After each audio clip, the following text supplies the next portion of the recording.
Stairs are vertical transportation facilities that connect the upper and lower levels of a building, and are also important safety evacuation routes for buildings. In this lecture, let's learn together about the composition and scale requirements of stairs. Normally, stairs consist of three main parts: a staircase section, a stair platform, and railings and handrails. Firstly, let's take a look at a stair section. A stair section is composed of several steps, each consisting of two perpendicular planes. When people walk, the horizontal plane on which they step is called the tread, and the plane perpendicular to the tread is called the stair surface. The scale relationship between the tread and the stair surface determines the slope of the staircase. In order to prevent fatigue when people go up and down stairs,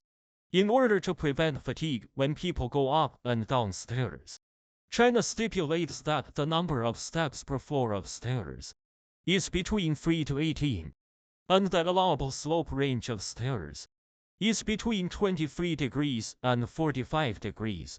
Under normal circumstances, the slope of stairs should be controlled within 38 degrees, and it is generally considered that 3 degrees is the appropriate slope for stairs. Usually, the width of the tread should be greater than the length of an adult man's foot, so that when people go up and down stairs, their feet can all fall on the tread. To ensure comfort during walking, the height of the tread depends on the width of the tread, as the sum of the two should be close to the length of the person's span. It may be inconvenient to travel too large or too small. To calculate the width and height of the tread, can utilize the following empirical formula. The dimensions of the steps should be selected based on the function of the building, the traffic volume of the stairs, and the situation of the users. The specific regulations are shown in the table below. The width of the stair section is determined based on the number of pedestrians and building fire safety requirements. Normally, as the main passage for stairs, the width of the stair should be at least sufficient for two people relative passage, generally not less than 1.1 meters, not less than 900 millimeters for single-person passage. The second, stair platform, is a horizontal structure consisting of two consecutive staircases. The platform is mainly used to solve the turning point of the staircase section, and also to allow people to take a short rest here when going up and down the stairs. So sometimes it is also called a slow platform. Platforms are often divided into two types, with platforms with consistent floor elevations, commonly referred to as floor platforms. The platform located between two floors is called the middle platform, which is designed for the convenience of moving furniture and equipment and smooth passage. The depth of the stair platform, also known as the middle platform, should not be less than the full width of the stair, and should not be less than 1.1 meters. To meet specific needs, based on the above requirements, some buildings have made specific regulations on the size and type of stairs and platforms. For example, the design specifications for comprehensive hospital buildings stipulate that the width of the main staircase in hospital buildings should not be less than 1.65 meters, and the depth of the platform for the main stair and evacuation stair should not be less than 2 meters.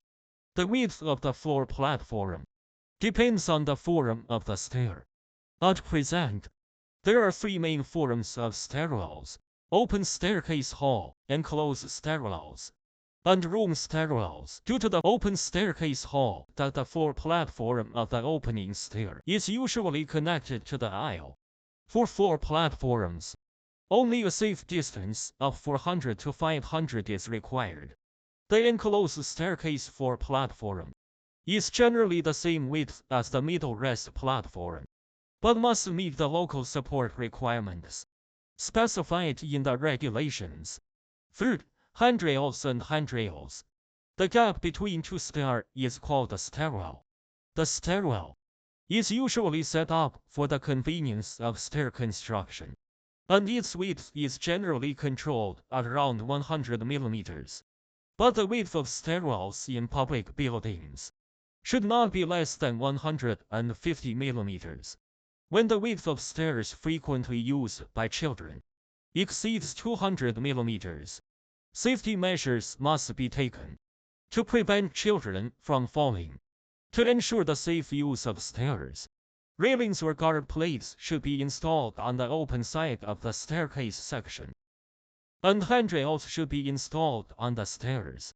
When the width of the staircase is large, handrails should also be added on the other side and in the middle of the staircase.